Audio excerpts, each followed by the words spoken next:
Hi guys, welcome to the channel. तो आइए हम देखते हैं आईसीआईसीआई डायरेक्ट में निफ्टी और इंडेक्स को कैसे बाय किया जाता है। चलिए आइए साथ में धीरे धीरे आगे बढ़ते हैं। मैं अपनी आईसीआईसीआई डायरेक्ट अकाउंट में इस वक्त हूँ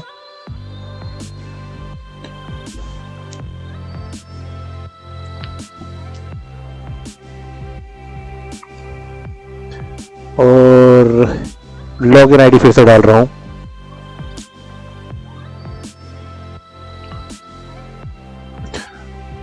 तो दो ही तरीके हैं जिससे हम निफ्टी और सेंसेक्स को खरीद सकते हैं। ये दोनों एक इंडेक्स हैं।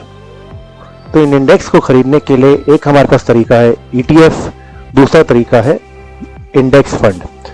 इंडेक्स फंड एक तरह से एक इक्विटी फंड होता है, इक्विटी म्यूचुअल फंड होता है जिसको हम खरीदते हैं। चलिए देखते हैं ईटीएफ को कैसे खरीदते हैं। ईटीएफ जो होता है एक्सचेंज ट्रेड फंड होता है। इसको इक्विटी में जाके ही नॉर्मल एक शेयर की तरह खरीदा जाता है। लेट्स सी, अभी जो टाइम है एक्सपायरी का हो गया है, तो देखते हैं कि एक्सपायरी इस वक्त हम उसको एग्जीक्यूट कर सकते हैं कि नहीं कर सकते। अदरवाइज हम मनी कंट्रोल की वेबसाइट में जाके पहले उसको समझेंगे।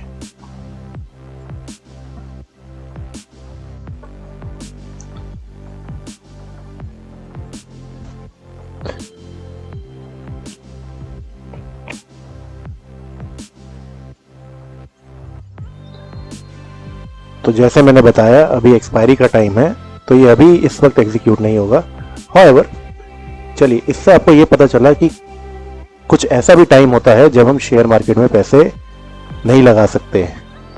उस वक्त हम थोड़ी देर तक उस कुछ चंद मिनटों के लिए हम उस वक्त पैसे नहीं लगा सकते। चलिए ये देखिए मेरा अकाउंट है, ये मेरी आज की डे की ट्रेड है। कुछ 4,87,000 लगाए थे कुछ टाइम पहले अशोक लीलैंड पे, फिर कमा के इसको प्रॉफिट बुक कर लिया, लगभग 35 से 40 हजार रुपए।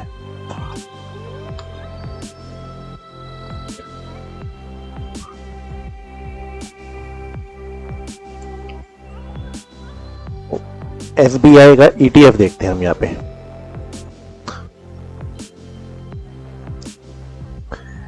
डिफरेंट कंपनीज के ईटीएफ है, वो आपको एनएससी की वेबसाइट पे मिल जाएगा। कुछ टाइम पहले मैंने निफ्टी बैंक खरीदा था और एसबीआई का निफ्टी ईटीएफ खरीदा था। निफ्टी बैंक ईटीएफ और निफ्टी ईटीएफ।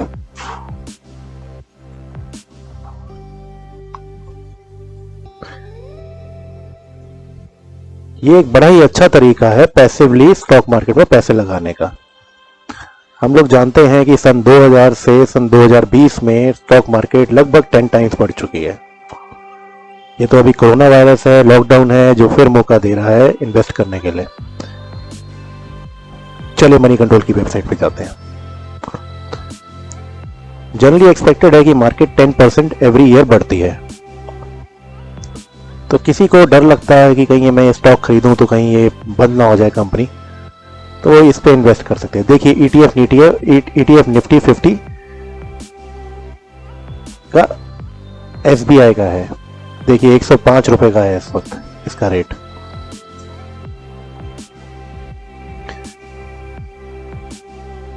इसमें निफ्टी के 50 स्टॉक्स हैं। निफ्टी के 50 स्टॉक्स कैसे डिसाइड करे जाते हैं, ये भी बड़ी इंपॉर्टेंट चीज है। क्या कोई भी स्टॉक निफ्टी 50 में आ सकता है, और कब तक वो स्टॉक निफ्टी 50 में रह सकता है?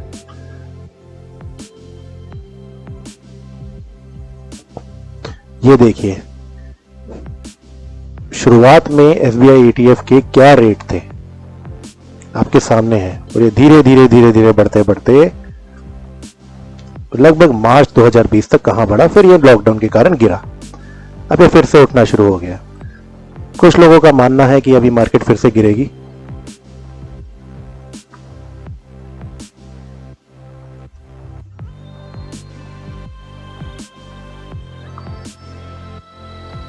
बट कुछ लोगों का मानना है कि अभी इसमें ऊपर जाने के लिए बहुत लंबी जर्नी है, बहुत गैप है, तो इसमें लोग लगाना शुरू कर रहे हैं।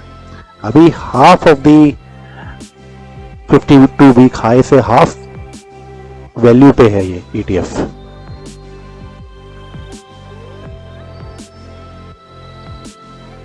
ये देखिए बैंकिंग का ईटीएफ निफ्टी बैंक 210 रुपए।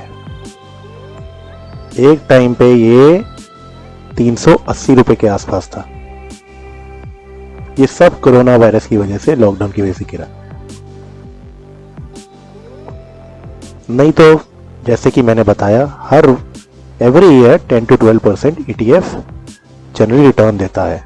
अगर कोई वर्ल्ड वॉर हो जाए, अगर कोई ऐसी आपदा आ जाए, अनप्रेसिडेंटेड कोई अर्थक्वेक आ जाए, कुछ हो जाए, तो ऐसी जनरली ऐसी चीज़ों में ही ETF गिरते हैं जब पूरी शेयर मार्केट गिरती है। बट इस समय जो इन्वेस्टर्स होते हैं वो काफ़ी एक्टिव हो जाते हैं पैसे लगाने के लिए अपने, क्योंकि मार्केट रिबाउंड करके वापस अपनी एक्चुअल पोजीशन पे पहुंच जाती है कुछ ना कुछ समय में।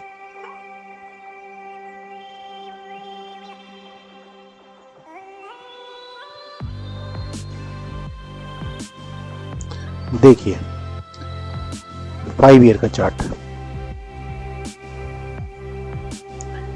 कैसे धीरे धीरे धीरे बैंकिंग ETF ने एक अच्छी रिटर्न दी है।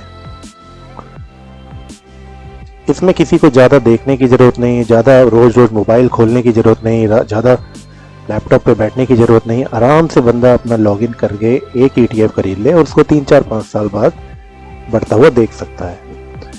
आप खुद ही सोचिए, बैंक में FD आपको कितना देती है? 5%। यहाँ आपको 10 से 12% मिनिमम मिलता है।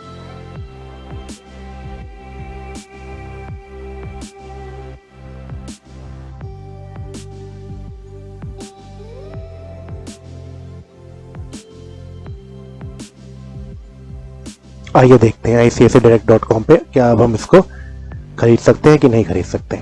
Let's try once again. देखिए अब वो एक्सपायरी का टाइम चला गया है, तो अब मेरे ख्याल से हो जाना चाहिए।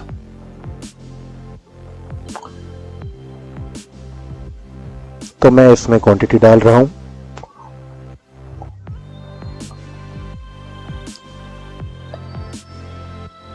मैं इसको आगे प्रोसीड नहीं करूंगा, बट मैंने एक तरीके से आपको तरीका दिखा दिया। वैसे ही खरीदा जाता है जैसे एक नॉर्मल शेयर खरीदा जाता है।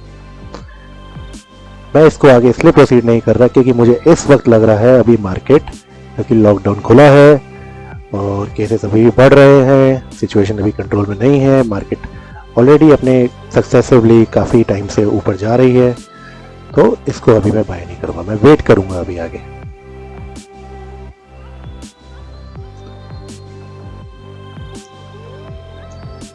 सिमिलरली हम बात कर रहे थे दूसरा कौन सा तरीका है। दूसरा तरीका है वाया म्यूचुअल फंड लेके। म्यूचुअल फंड में इसे कहते हैं इंडेक्स फंड। ये एक प्रकार का इक्विटी फंड ही होता है। म्यूचुअल फंड डिफरेंट टाइप के होते हैं, इक्विटी फंड, डेब्ट फंड एंड हाइब्रिड फंड। धीरे धीरे धीरे मैं आपको आगे की क्लास में समझाऊंगा कि इनमें क्या डिफरेंस होता है।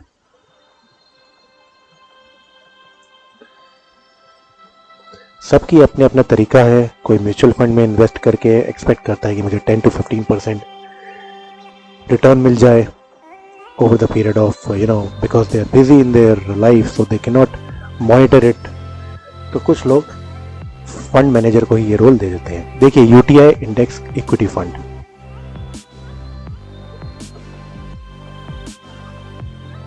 SBI का ही देखने की कोशिश करते हैं।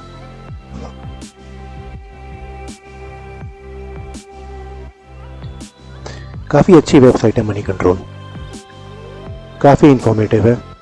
इसमें आप जान सकते हैं कि एक पर्टिकुलर शेयर में क्या शेयर होल्डिंग पैटर्न है, प्रोमोटर्स के कितने पैसे हैं, FIIs के कितने पैसे हैं, DIIs के कितने पैसे हैं और हम जैसे रिटेल इन्वेस्टर्स के कितने पैसे हैं।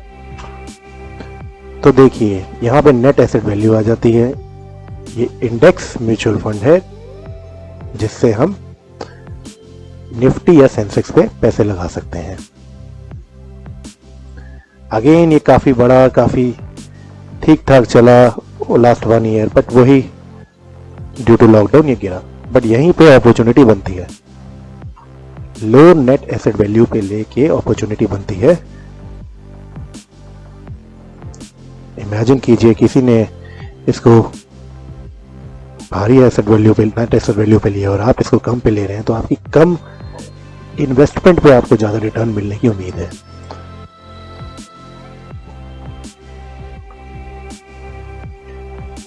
चलिए, आई होप आपको थोड़ा बहुत समझ आया हो किस तरह से हम निफ्टी और सेंसेक्स को बाय कर सकते हैं। Thank you for joining my channel. Keep watching, keep learning together. Thank you.